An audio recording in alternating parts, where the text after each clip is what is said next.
Yes, sabi ni Enya, kailan po kaya sasagot si VP sa kabastusan ni Ako? Have you watched? Oh, sinasagot nga natin dito, di ba? Ang sabi niya is, ano, ibig sabihin, kung si VP lang at saka yung isang USEC or ASEC ang nakakaalam kung ano, he twists the words of Attorney Poe around. Walang sinasabi ni si Attorney Mike na ano na si VP ay ano ng pera, nagdispalgo or whatever ng pera. Walang ganoon. Sinabi lang niya, based on the document, ang nakakaalam niyan ay si VP Inday at saka yung isang USEC or ASEC. So, yun lang. Tapos ang sinasabi tuloy ni Akop is, ano, kung sila lang ang nakakaalam, edi ibig sabihin ay binulsa nila yan o nawala.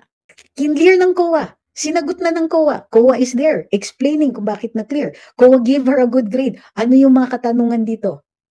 Bakit kailangan ganyan? Bakit kailangan balahura at bakit kailangan pamumukhang masama? May mga hirit pa. Wala pa nga si VP Inday dyan. Sinasabihan na siyang magnanakaw siya. Does it change anything pag dumating siya? At ano, pababalikin siya ng pababalikin para hindi siya nakakagawa ng trabaho niya?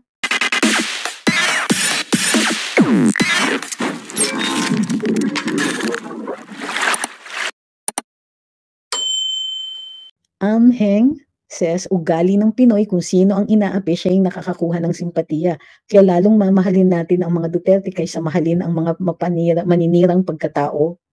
Print work. Sabi ni Ademix TV, bakit kasi hindi humarap si VP Sara para masagot lahat ng mga katanungan nila para matapos na? Ilang beses na po siyang humarap. Ma'am, how many times do you want her to appear? Ang reason kung bakit gusto nilang umaapir si VP Sara is para wala siyang matrabaho. Wala siyang magawa. Ilang beses na ba, ma'am? Ha? Sino may sabi hindi siya humaharap? Ano yan? Ginagaslight nyo kami? Sinasabi ninyo, ba't hindi humarap si VP Sara? Humarap na siya. And paulit-ulit na yung mga katanungan. Puro mali-mali, puro mga nag-i-invite sila tapos magtataka sila bakit hindi tinanggap yung invitation. Bakit? Ang invitation ba is an order? It's not. You can decline it. Paulit-ulit sila ng sagot, paulit-ulit, confidential funds, ang dami nang nasagot. Andyan naman ang COA para sagutin kung paano ginastos, kung bakit inapprove, bakit inalaw yung liquidation, bakit inalaw yung mga ebidensya, tinanggap lahat yun. Ma'am, how many times do you want her to show up? Pare-pareho naman yung katanungan. Yung mga tinanong kanina, natanong na ng mga kongresista yan. Ang bago lang, yung mga regular funds. Yung sa confidential funds, paulit-ulit na po yun. So anong gusto niyo? Mag-aksaya ng oras ang VP natin? Punta ng punta sa kongreso, samantala namang all they're doing is burning her time. Sabi ni Ray De La Torre, sana matulungan natin si VP Sara. Gusto na nilang patalsikin, sobra na yung pang-aapi nila at pag natanggal si BBM, huwag naman pong ganun. Sabi ni Jenelish, alam mo, attorney, akala ko doon ka sa kabila. Nakikinig ka kasi doon sa mga mapanira eh. Yung mga loyalista nagsasabing, nandun na yan kay BBM, nag-ano na yan, Sus Mariosep. Elmo Ziki, bago po kayo dito? Bakit niya sinasabi mag-relax ako? Kailan ba ako naging high blood? Sabi ni Sugar Roll, baka iniisip ng Croc pinagtatakpan ng COA si VP Sara. I'm sure they're trying to prevent that.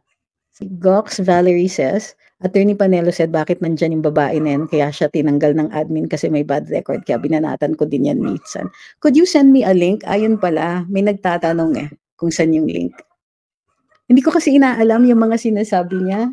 Kasi I know matagal na siyang he never liked me and I don't know why. So I really don't care kasi wala naman sa akin yun. But may nagtatanong kung nasaan yun. Di ba dapat if in aid of legislation regarding the GAA, dapat lahat ng merong AOM from COA ang subject. If in aid of legislation regarding the GAA, dapat lahat ng AOM. Totoo yan. In fact, dapat COA lang. So tatanungin nila, sige, dito sa OVP ganito yung AOM ninyo. Dito sa ibang ahensya, may AOM kayo ng mga ganito. Ano yung standards ninyo? Do you need any new law for this? Kasi ang AOM is really just an audit observation memorandum. Ibig sabihin, ito napansin namin. It's not a crime. Minsan it's an irregularity that can be corrected. Sasabihin nila na, dapat ganito yung resibo na i-issue ninyo. O kaya, ganito dapat yung ninyo, yung pag-liquidate ninyo. O dapat ganito yung pag-hold ninyo ng seminar para ma-approve lahat ng mga expenses ninyo. Ganyan. So, it's not a notice of disallowance, it's an observation nga. So pwede mong i-justify, pwedeng sabihin nila kasi ganito, ano ba yung mga nakita ko na audit observations? Yung mga halimbawa, the agency is allowed to conduct seminars para dun sa sa professional upgrading ng mga employees nila. O ano ang mga liquidatable? Pwede ba kayo silang sumingil? Pwede ba silang kung sisingil sila, what fund does it go to? Kung nagkamali sila kung saan nila nilagay yung pondo, pero nakita naman nila duly accounted for, sasabihin lang ng COA na, okay, we observed na nilagay ninyo dito, it should be placed into something else. So it doesn't necessarily mean disapproved or anything like that. It's an observation and it is not final. Sabi ni Sofa, puro naman kayo salita. Ma'am, live po ito. Kaya salita po talaga ang mangyayari dito. Filipino intelligence says, complicated kasi ang CF, kaya madaling gawa ng issue. Di nila ma-drag si VP sa drug war kasi napaka-obvious na bata pa siya noon and also people like the drug war. Sabi ni Taurus, kita naman po may graft and corruption na nangyayari sa mga congressman. Pwede po ba silang maimbestigahan at mapatawad ng kaso? Sino po ang pwedeng gumawa nun sa kanila? Yung ombudsman po. Wala po bang masasabi ang Quadcom na mali na ginagawa nila? Of course not, conflicted sa kanila. If na GG, what is GG? Si BBM, tapos na next in line, okay. President si Sara, pwede pa rin ba natatakbo uli siya sa 2028 if naka 3 years na siya in office? Pagka pagka nakakalahati na ng term yung tao na nire-replace niya and a day after that, pwede na po siyang to finish the unexpired term tapos to run again. To run for the position. Katulad ng ginawa ni Gloria Arroyo. Bakit na naman sila sa OVP, taas ng inflation rate, pati drugs and crimes, diversion tactic nila? Ay, inaasikaso daw nila yung droga at saka krimen by gaslighting us and telling us na bumaba ang rate ng krimen, thank you Saldi and Ma'am Telma, at sinasabi nila na yung droga parang lang siya, yung ginagamit talaga ng mga mga gustong magtrabaho ng extra hours. Ito, sabi ni Almhem, pati COA, inaabala ang mga trabaho dahil sa pag-iimbestiga na pare-pareho lang naman ang tanong, nasagot na ng COA, sige pa rin ang tanong, sayang ang pera, o sinsunog nga nila yung oras. Angelito says, kailan pa ba tayo mag-iintay? Dapat EDSA na para makamove on na tayo sa nangan na administrasyon ng BBM. Sir, ang tanong ko is pumupunta po ba kayo sa Maisog at saka sa EDSA Fridays? Kasi kung di kayo pumupunta, wag nyo naman i-expect na gagalaw ang ibang mga tao kung kukunti ang nagre-respond sa mga panawagan. Yung mga panawagan. So, kung hindi kayo pumupunta, then that explains bakit nag-iintay pa tayo. Pwede ba gawin ng OVP ang ginawa ni Attorney Roque na petition for certiorari and prohibition? Ano ba ibig sabihin nito? At bakit wala pang decision sa petition ni Attorney Roque? Wala kasi siyang TRO actually. So, merong humingi ang Supreme Court ng comment doon sa Kongreso. Hindi ko alam kung nasubmit na nila, pero kung nasubmit na yun, the court needs some time to decide on it. So, anong ibig sabihin ng certiorari? Ang petition for certiorari is an action that you're asking the court in order to reverse a decision. So, kunwari, mayroong isang agency o isang tao na may power to make decisions. Pero yung paggawa niya ng decision na yon ay against dun sa mga established na standards. So, grave abuse of discretion ang tawag doon. So, para ma-reverse yun, nag-file ka ng petition for certiorari to reverse that decision. Ang prohibition is para siyang TRO to prevent that person from continuing to do something that could possibly be causing damage to you. Rikuchian Ray says, it doesn't seem fair that when someone declines the Congress's invitation to be a resource person, he can be detained, especially when there are no cases filed against them. That is the nature of contempt. Sabi ng Supreme Court, that is legal, but you have to follow due process, which means na before you can be cited in contempt, dapat may show cause order muna, that you be given the opportunity to explain and that they listen to your explanation and that they decide on citing you in contempt objectively. Sabi ni Hampas Lupang Ambisyosa, may teacher na naman witness nila na nagbigay daw ng gift si VP. First, hindi ko alam yung hindi ko alam yung circumstances. But the mere giving of a gift does not imply a crime. So, may mga may mga considerations. Anong klaseng gift? May konsiderasyon ba ito? Meron bang hinihingi? Meron bang kapalit? Ito ba ay mahal? And so on. So, yung pagbibigay ng regalo, hindi yan automatic may kasalanan yung tao. No worries, actually ngayon okay na yung emojis, basta wag masyadong marami. Kasi dati ang ginagawa dito sa YouTube, may mga nagko-comment na puro emojis lang. So naaano yun, na binabar ng ano, ng YouTube yun at naaantala. Tapos napapagbintangan pa kami na ano, na nagba-block kami ng mga tao na nag-i-emoji. Sabi ni Kia, 25K per month daw for 9 months. Sino ito? Si Ma'am Gloria ba yan? Kala ko 50K. Sabi ni Kian, pwede po ba kasuhan ng ordinary citizen kung batuhin niya ng putik ang president like Spain? It might be considered assault. Well, not assault. Yeah, assault. Or it might be considered, ano ba to? Slight physical injuries. Yung mga ganyan. May crime pa rin kasi yan. But in Spain kasi, hindi nila masyadong iniinda yung ganon. Lalong-lalo na pag nakikita nila na may basehan yung galit. Yung gift daw, ma'am. Yung 25K a month ang gift. Okay? So, unang-una napatunayan na ba na merong ganun? Kung merong actual gift, kailangan ipakita nila yung gift na yun. Okay? Hindi pwedeng testimonial yan. Ngayon, kung envelope lang ang ipapakita nila, katulad ni na sino ba yun, Yusek or Asek Gloria, good luck with that one. Danilo Laural says, good evening, kaya po yes or no pwedeng isagot sa HOR hearing para di maka-reason out ang COA na ganun din ang way nagpa-audit nila sa mga budget ng congressmen. Sabi ni Fernando Nacional, sabi po ni Attorney Panelo, ayaw niya na iboto lahat ng mga in-endorse ni Tatay Diggs. That's he has a right to say that. Huwag naman natin siyang awayan because of that. I mean, he may not like me, and I don't really care about him, pero I think he has a right to say that. Kahit paano naman. It's okay. I mean, we don't necessarily have to agree, di ba?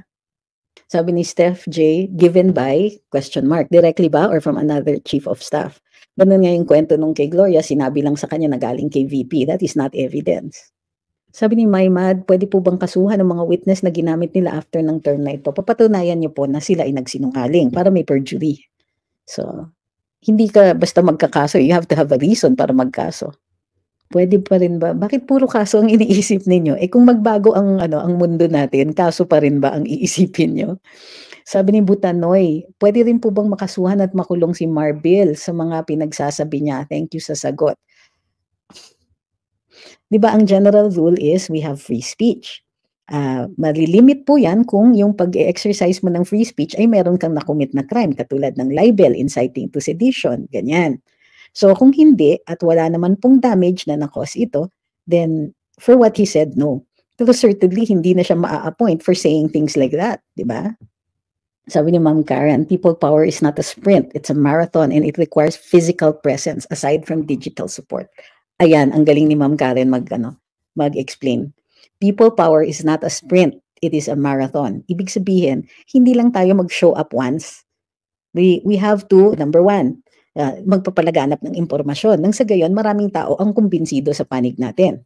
Pangalawa, bago nagkaroon ng EDSA, dun sa People Power 1, nagkaroon muna ng Makati Avenue rallies, Ayala Avenue rallies, yung mga tinatawag nilang yellow confetti rallies.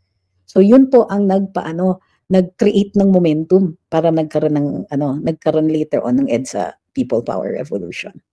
Sabi ni Samia, Sarah has the charisma and passion to take charge in the upcoming elections. She's got what it takes to lead us to a brighter future. Let's rally behind a change in mindset. Tama, ganda naman yan. Sabi ni Ma'am Samia din, it's not pleasant to see how many people jump to conclusions based solely on political affiliations. We need to break free from this reaction cycle and start thinking critically. Good point, ma'am. Para hindi tayo niloloko. Sabi ni Helish, traumatized from several betrayals na si Attorney Panelo. I have no idea what you're talking about, but sige, to give him the benefit of the doubt. ESG opinion says, hindi kasi kumikilo sila, kailangan lagi silang nagmamarcha hanggang sa dumami ang tao. Hindi pwede yung tatambay lang tapos may aantayin na interview tapos uwian na. Kailangan ng tao ay may aksyon. Well, yes, and if you feel that strongly about it, show up. Naiintindihan ko kung meron kayong opinion about something. Bakit hindi nagkakaroon ng ganito? Bakit hindi nagkakaroon ng ganyan? And yes, all of your opinions are worth hearing and worth listening to. Pero you must combine your opinion with action. Sabi ni LRM, sinisiraan lang po si Attorney Panelo. Hindi naman totoo yan, yung mga sinabi niya. So, are you saying hindi totoo na may sinabi siya tungkol sa akin, paninira lang yon? Hindi po yan. Kasi nakita ko naman yung ano, yung hindi ko mahanap is the link. Ano naman po ganyan? Wag niyo naman ako i-gaslight. Hindi ko na nga inaaway yung tao eh. Sabi ni Pinoy Nation, dapat sa coming elections, lahat ng PDP senatorial candidates at yung i-endorse ni FPRD ay dapat natin ipanalo para hindi makagalaw ang mga crocodiles na tolongisma. So, okay, yes. I agree. But we can do all of that. We can go to EDSA Fridays, but we will also vote PDP straight, di ba? Sabi ni Homebiz, kakabwisit si Ak. Pati ba naman type ng tinta na ginamit sa pirma ng mga resibo pag didiskitahan pa? Yes, and it doesn't prove anything. Sayang ano? Siguro magaling siya na investigador noon nung pulis siya. Baka matagal-tagal na kasi yun. Sabi ni Melody, lagi ko pinapanood si Attorney Sal. Ang lagi niyang sinasabi tungkol kay PRD, sobrang bait si tatay. Totoo naman. Tama naman siya doon. Okay, we can stop talking about him now. Sabi ni Sami, I truly appreciate the way you simplify complex legal concepts for those who may not be familiar with the law. It's unfortunate how deeply intertwined politics can be in the Philippines. Totoo yan. Almheng says, pasensya na sa comment ko, kaya di nakakasama kahit kagustuhan ng mga tao pumunta sa EDSA, baka naman iniisip nila yung consume nila na oras, ihanap na lang pagkain nila dahil sobrang hirap ng buhay ngayon. Di tulad ng ama ni BBM na di gaano hirap ang mga tao sa pagkain. So yun, then we have to resign ourselves. Kung ganun po yun at kulang talaga ang mga tao na willing magpakita ng ganyan, then I think yung mga nananawagan should understand that. Diba? Kasi ang nangyayari, yung ibang mga tao na nananawagan, parang galit pa sila sa atin. Ako, nagpapakita naman ako sa EDSA Fridays. Pupunta naman ako sa mga maisog. So, you have to do your part eh. Hindi pwede yung dapat mag-EDSA na tayo. Sabi na dapat mag-EDSA na tayo. Dun sa mga gatherings, hindi naman kayo pumupunta. Yeah. Understand this. If you want change, hindi pwedeng i-delegate mo yan sa ibang tao. Kayo na lang pumunta kasi wala akong tinatamad ako wala akong kakayahan wala akong ganito. Hindi pwede yun. Diba? Alam niyo ba na nung mismong kahit yung EDSA 2, nung EDSA 2, nag-umpisa yan mga estudyante ang nagtambay, kumbaga, nagpunta sa EDSA Shrine at saka dun sa People Power Monument. After nag-overnight sila, people started to trickle in. Pero really, kasi hindi ko kasi kino-consider yung EDSA 2 dahil halatang-halatang ko yun eh. But dun sa 1, nanawagan si Cardinal Sin. At yung mga taong pumunta doon, nagtulungan. No? Walang nangaaway sa isa't isa, walang gano'n. Nagtulungan sila. Kung merong pagkain na masishare, nagsishare. So, ganun po yun. So, we need to find that place in us, in ourselves, na for those na may kaya, na kaya namang gawin yan, what are you waiting for? Sabi ni Elram, marami po kasing naninira at gustong mawasak ang mga supporters ng mga Duterte. Ako simple lang sa akin. Kahit may pumunta sa akin at sinisiraan ang isang kapwa na let's say kapwa na vlogger o kapwa supporter ni Presidente Duterte, makikinig ako. Pero hindi ko aawayin yung tao. Because ang purpose natin dito is magparami. Ngayon, if you're really selfish at gusto mong mag-giveaway sa galit mo, edi go, by all means. Pero naaantala yung pangangailangan ng bayan. So, you don't make excuses for them. Hindi naman maganda yun. Gagawa ka ng excuse sa mga tao na naninira ng mga kakampi natin.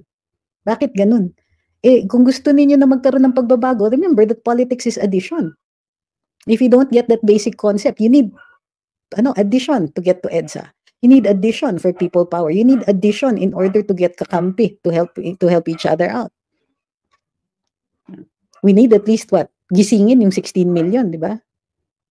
Yes, sabi ni Enya, kailan po kaya sasagot si VP sa kabastusan ni Ako? Have you watched? Sinasagot nga natin dito, di ba?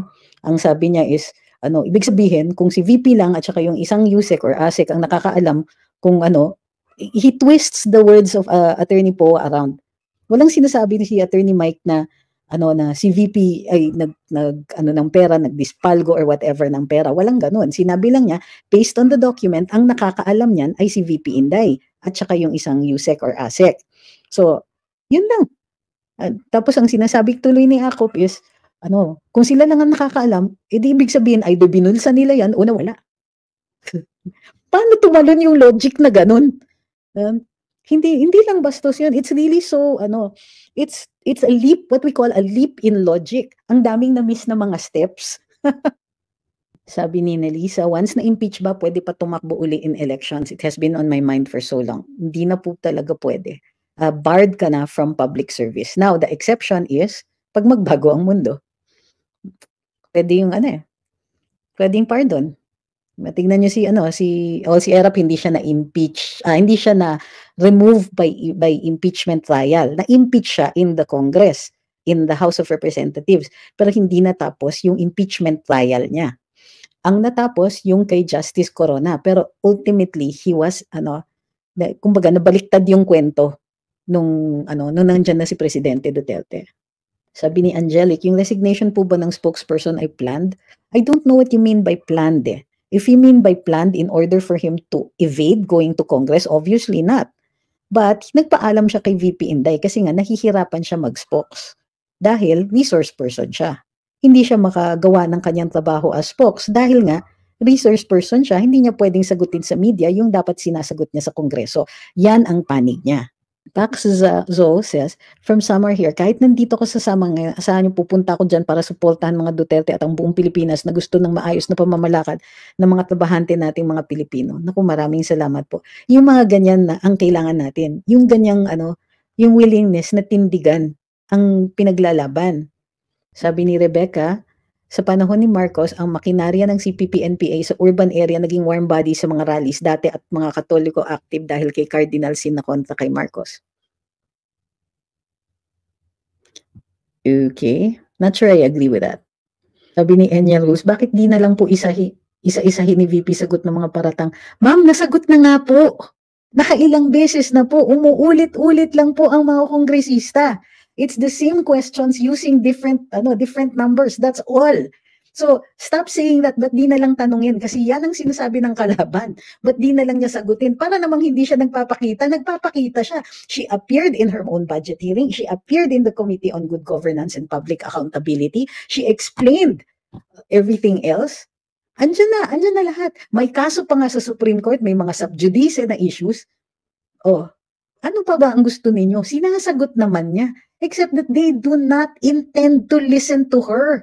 So what is the point? Bakit niyo pinipilit na Why do you want her to be bullied by the congressman? Sinasagot niya. So hindi ko nagigets. Paulit-ulit yung katanungan na yan. Kayo ba ay nagtotroll? Because she has.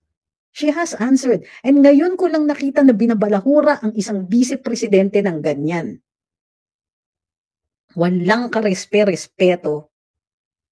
Ang mandato niya mas malaki pa kaysa dito sa individual congressman, pero hindi. Kung makabalahura sila, kung makatanong-tanong sila, gusto nila yung paulit-ulit. Alam niyo yung paulit-ulit, it's not a questioning, it's not an inquiry, it's an interrogation. So why do you want to keep her going back and going back and going back and going back? Doon sa sa budget hearing, sinabi niya, you don't have to ask me any more questions. Isasubmit ko na. Akala nila they could blackmail her into answering questions by saying you won't get your budget. So sabi niya, I don't care about my budget. Go ahead. Ano ngayon? Diba? Clear ng COA. Sinagot na ng COA. COA is there explaining kung bakit na clear. COA gave her a good grade. Ano yung mga katanungan dito? Bakit kailangan ganyan? Bakit kailangan balahuraan? Bakit kailangan pamumukang masama? May mga hirit pa. Wala pa nga si VP Inday dyan, sinasabihan na siyang magnanakaw siya. Does it change anything pag dumating siya? At pababalikin siya ng pababalikin para hindi siya nakakagawa ng trabaho niya? Why do you want that? Because that is the point that Congress is trying to make.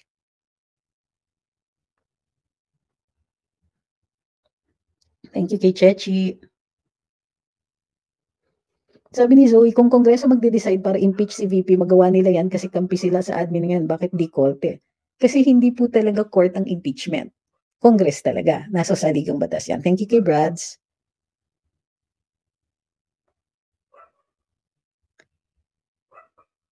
Thank you uli kay Brads. Christopher Corbin says, wag mo ko i-contempt pag di mo nagustuhan tanong ko.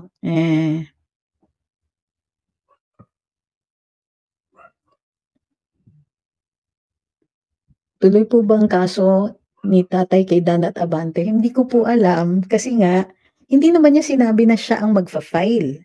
Ang sinabi niya, that is subornation of perjury, pwedeng kasuhan. Pero as a complainant, wala siyang personal knowledge.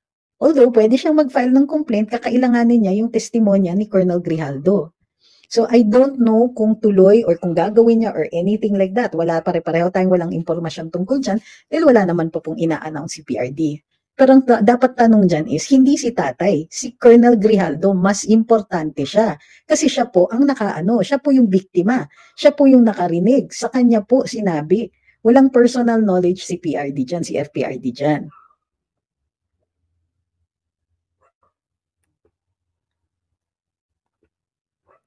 Thank you kay Kate Tule. Sabi ni Ma'am Kate, si PRD po ba pwede pa tumakbo as president under a different constitution? Ma'am Gloria Mayo, thank you. Sabi ni Prince, totoo po ba nag-circulate ng letter from retired AFP na pinaparesign na si Croc Speaker? Wala pa akong information kung totoo. I have to check yung Hindi ko nakita kasi yung mga pangalan yung nakita kong kopya, walang pangalan. So, hindi ko alam kung paano natin i-vet yan without the names. Sabi ni JJJ, di po ba mandatory ang pagpapadrug test? Hindi po. Private companies, pwede po. Pinoy Nation says talagang kapag lumaki ka sa pamilyang gold hunters kasi hindi alam gagawin sa gobyerno at lalo na maliit ang tingin sa mga mahihirap, biro mo, 1 meter na yero, 2 piraso, tapos plywood. Nasaktan ako dun. Nasaktan ako para dun sa mga binibigyan ng ganun. Ganun kababa ang tingin. Naalala ko, di ba si Lenny Robredo nagbigay din ng mga ganyan, lawanit. At nipa para sa bubong.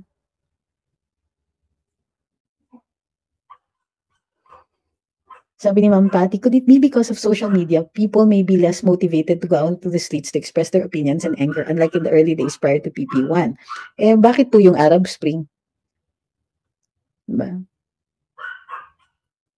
Sabi ni Fernando Nacional, pwede po ba ipa-aresto si VP? Kasi yung 7 from OVP, ipa-aresto na daw, sabi ni Abante. O bakit isasama nila si VP? Ano naman ginawa niya? They cannot have her arrested on a whim. Walang ganun. If they do, wala na talagang demokrasya. Bakit pa tayo susunod sa mga yan?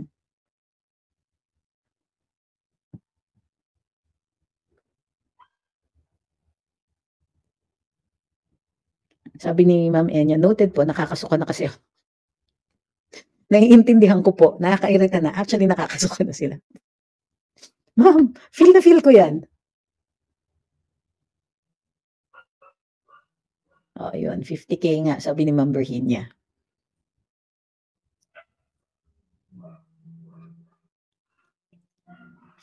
Sabi ni My Mind and Me, we do not listen to bullies, we listen to what our heart says. We are not slaves. The slavery era is gone. This is our new us. Get rid of the old selves that belong to the narrative of the system. Nice. Sabi ni Gracie, nakakapagod sila. Sinabi niyo, ma'am, totoo yan. Sabi ni John Tribbs, paano kung mag-people power tapos paglaban naman ni Tamba si BBM Marshall? Alam niyo, sir, speculative lahat yan. We don't know. Kumbaga, what you're doing is you're presenting something to worry about na wala pang dahilan para mag-worry tayo. We will know what to do when the time comes. Sabi ni Doreen, nakakaumay na yung confidential funds. Like, di pa ba tapos? Tama naman, ma'am. Thank you kay Mary. At kay Jinwoo. Uy, kay Jinwoo, daming padala. Thank you very much. Christopher Corbin says, sabi ni Sen Coco, ang daming cheche-boreche nitong puwan. Kung may nakita silang grounds, edi impeach na nila, puro sila pag-aaksaya ng pera natin. Sobrang gastos na ginagawa nilang hearing imbis na ibigay na lang sa mga nasalanta ng Christine. Yun, tama, sabi ni Ma'am Jean Phoenix. Ang toxic manood ng hearing kanina at nakakaawa ang mga Pilipino na masyadong gullible pa rin. Kaya nga po, yan po ay dapat natin ina-address yung gullibility na yan. Kaya may karapatan tayo magsalita at magpahayag nang sa gayon, mapaabot natin sa kanila yung nakikita. Yung mga taong naniniwala, mapaabot sa kanila kung ano yung nakikita natin. As long as you're reasonable and remember that politics is addition.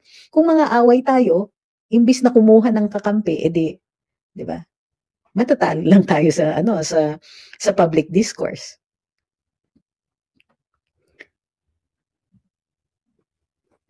Sabi ni Blood3, ano po POV nyo sa impeach ni VP? Pwede po bang nangyari yun? It will depend nga on the grounds and on the evidence. Ganun pa rin. Kasi pwede nilang ipilit, halimbawa, ang impeachment.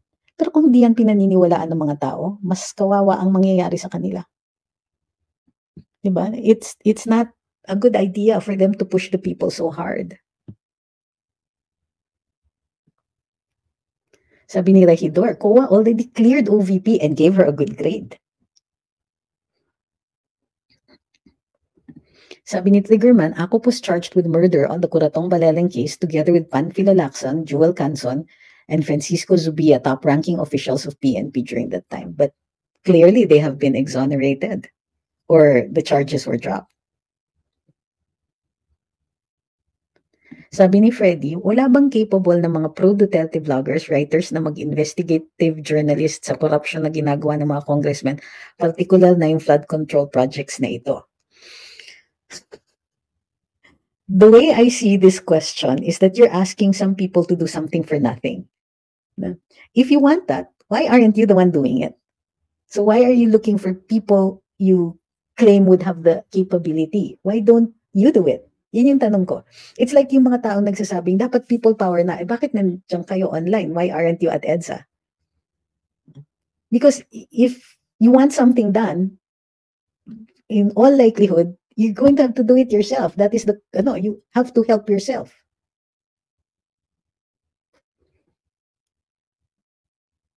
Sabi ni Doreen, kung matalo si Tamba sa election, matanggal po ba siya sa House Speaker? Ganito po yun.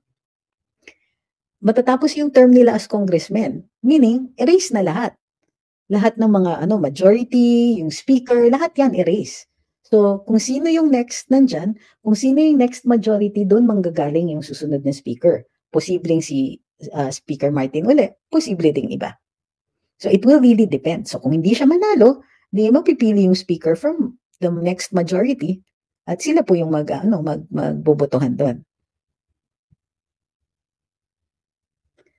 Sabi ni Mel dyan, yan sana i-comment ko, nakakauma yung tanungan kay Yusek po. Diba, halatang-halata na mayroon silang gustong makuha na sagot. Tapos excited na excited si Kong Kun. Ay, sorry. Sino nanalo sa election sa US? Wala pa. Ngayon pa lang eh. Yung mga iba yung advanced na voting, pero hindi pa po tapos. Sabi ni Kuya Dance, I'm still truly grateful to God for people like you who defend VP Sara. Thanks, attorney. Oh, you're welcome. Sabi ni Sky, may isusumbong pala ako. Sige, sino na naman ang umapi sa'yo? Regidor Recinto says, flood control certified without liquidation, no checks and no audit. Really? Sabi ni Robert, I think SAS is already doing it. Then we have to be very, very grateful kay SAS, ha? Huwag niyong kakalimutan, meron siyang mga buy me a coffee na mga ganyan. Guys, para sa akin ha, lalong-lalo na for the vloggers like SAS, please show your gratitude if you feel that she has done a good job. Buy her a coffee. Alam mo yung mga padala, please show it to her. Kasi, hindi biro yung ginagawa niya ha. Kasi halimbawa ito, you spend so much time papanoorin mo yung sa kongreso. That's the time that you spend away from work, away from your family, away from that. Lahat yan may cost. Now, some people give it to you for free, yes, but I wish that you would show her much, much more appreciation. O Sky, ano yung sumbong? Si Aiko Melendez nag-speech dito sa amin. Sabi niya humingi daw siya ng tulong sa partner niya. Okay. Humingi siya ng tulong, di ba? Last term na ni Tamba as congressman. Hindi ko sure. Check natin. Okay, ano pa? Ang alam ko meron pa siyang one term.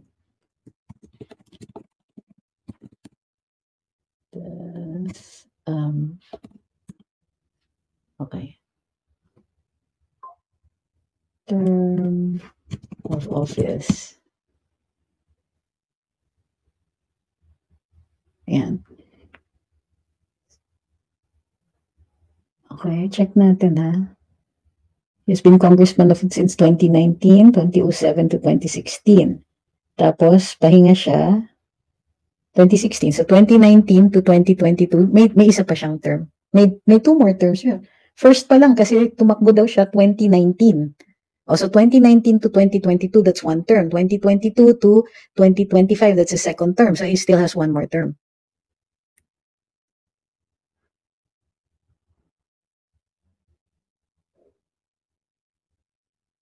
Humingi siya ng tulong sa partner niya. So ano yung pasabog doon? Hi kay Queen Baklita, sabi niya, guys, baka naman ma-lifestyle check niya yung congressman dito sa Quezon Province. Sabi ni Sky, partner po niya si Konggun, pwede po yun magbigay ng budget from Congress. Sinabi bang from Congress? O personal yung tulong? So, ganun yung mga itatanong kasi magkakaroon lang ng crime kung public funds yan. Sabi ni Ma'am Jessica, yes, Attorney Trix, I'm trying to find out how to do it. I already got info on Maui's account. Busy lang ako this week. My cousin is visiting from Pinas. Which brings us to our last topic. Kumbaga is, yung merong isa na willing na siya mag-administer ng ating Zoom meeting. So what I will do is, yung mga nagpadala ng message sa akin sa personal account ko, since I am traveling, hindi ko baka may ma-miss ako, let me know kung hindi ko kayo nasama sa GC.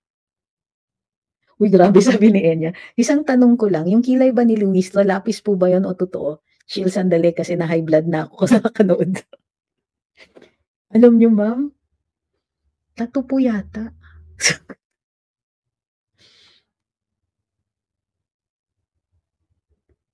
Sabi ni Shuni, ako attorney, hindi sumbong. May nag-promote sa'yo na vlogger, mag-follow daw sa'yo. Yung di pa naka-follow dahil marami tayong natututunan at information galing sa kanya. Uy, sino yun? So, pakisabi, salamat ha. Archiko, huwag kang mag-all caps. Lalong-lalo na kung bastos ka magtanong. Ayusin mo yung tanong mo, huwag kang mag-all caps, baka sagutin kita. Thank you kay Andres ha. Kasi you know what, I answer questions here, Art. I do. Even difficult ones. Pero kung ganyan ka magtatanong, bakit ko sasagutin yan? Diba? Pwede ka naman magtanong ng maayos, pwede ka naman hindi mag-all caps.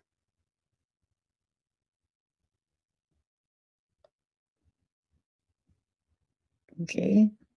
Good morning kay Tito J. Dross. Sabi ni Amethyst Home Garden, your unwavering determination to unfold the truth by enlightening the issues. Thank you po. Saan po nanggagaling yung mga ganito niyo? Thank you po kay Rands. Tingin mo nung Senate hearing PRD, nasa court rule ba yun? What do you mean nasa court rule? Nasa rules of court? The rules of court apply suppletorily to the rules of the Senate. So, kung inallow siya nung presiding officer, allowed yung mga ginagawa niya. Thank you kay Ma'am Andresa. Sabi ni Queen Baklita, Casey, isa yun sa sumisira sa image ni VP Sara Suarez. Si Kong Suarez. Oo nga pala, nandun nga siya kanina. Sabi ni Shuni, sa pagkaalala ko si Duterte TV. Oh, pakisabi, thank you. Hanapin ko siya, mag-message din ako. Kasi every time somebody does that, pag nalalaman ko, talagang nagpapasalamat ako. Kasi, they don't even have to do that. Wala naman akong hinihingi ng endorsement. And when people do it on their own, natatouch ako sobra. Thank you very much. Sabi ni Sky, si Aiko, re-electionist ng 5th District, pumayag naman daw po na magbigay ng tulong. Oh, you mean magkukuha ng pang-ayuda galing kay Kong Konggun? Saan nga manggagaling? Sabi ni SP09, anong ibig sabihin ni BBM that VP Sara is no longer part of his admin? No, I don't think he said part of his admin, no? She's still part of government, but not part of his association, no longer associated with him. Kumbaga, wala nang unity. Ma'am Angelina, thank you. At kay Ma'am Telms. Sabi ni Loya, means nasa Supreme Court pa ang hatol. Hatol ng ano po, ma'am? Iba po, ibang body ang legislature, ibang body ang judiciary. Ang judiciary po ay sumasagot lang ng mga cases at controversies, nagde-decide sila ng mga yon. So, kung dadalhin sa kanila yung kaso, then they have jurisdiction para mag-decide. Si PH Update, lagi kayong pinopromote at lagi po may reaction sa mga vlogs niya. O si PH Update, nag-follow na nga ako sa kanya eh. Kasi nakakatuwa siya. Sino pa ba yung mga inaano ko? Dun sa of course, FPRD supporters, no? Si Truth Stream, yan, sina PH Update, meron pa eh. Tsaka sina, yun nga, yung si Duterte, ano yan?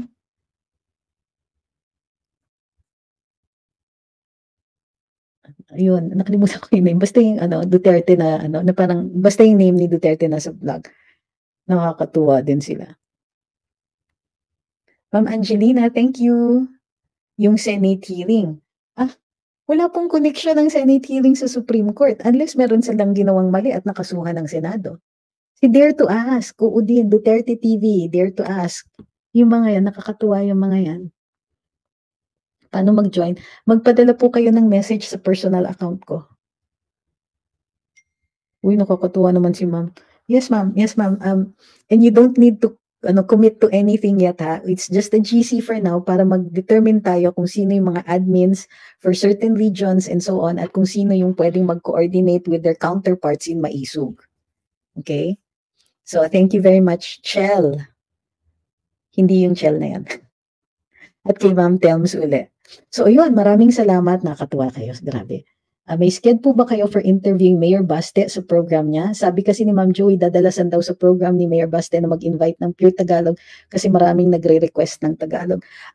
Bahagi po kami ng program ni Mayor Baste. Kami po ni Mark Lopez ang nakaantas or nakatalaga na mag-interview pag si si FPRD ang nagho-host ng programa. So kami po yung nag-i-interview sa kanya. So we're already part of it. Ngayon, kung iimbitahin kami ni Mayor Baste for that, then of course, paano ko ba naman hihindian si Mayor, di ba? Love Calixta, thank you very much. Uy, times 10. Sabi ni Ma'am Melody, ako lahat ng vlogger ng DDS, pina-follow ko lahat. Maraming salamat po, Ma'am. Good morning kay Ma'am Judith. Si PH Update, siya nag-promote sa'yo, halos naman na DDS vlogger gaya ni Banat Bay at Reaction TV. Lahat pinopromote niya. Kasi si Banat nagpapa-follow din, kaya natutuwa din ako dyan kay Byron. We don't agree 100% on everything that we both see in our vlogs, pero may respeto kami sa isa't isa. Kaya yun, kahit paano, I know not a lot of people, kumbaga, think na maigi siya sa DDS, but I like Byron. Gusto ko rin sina Boss Dada. Pero sana people learn to live with differences.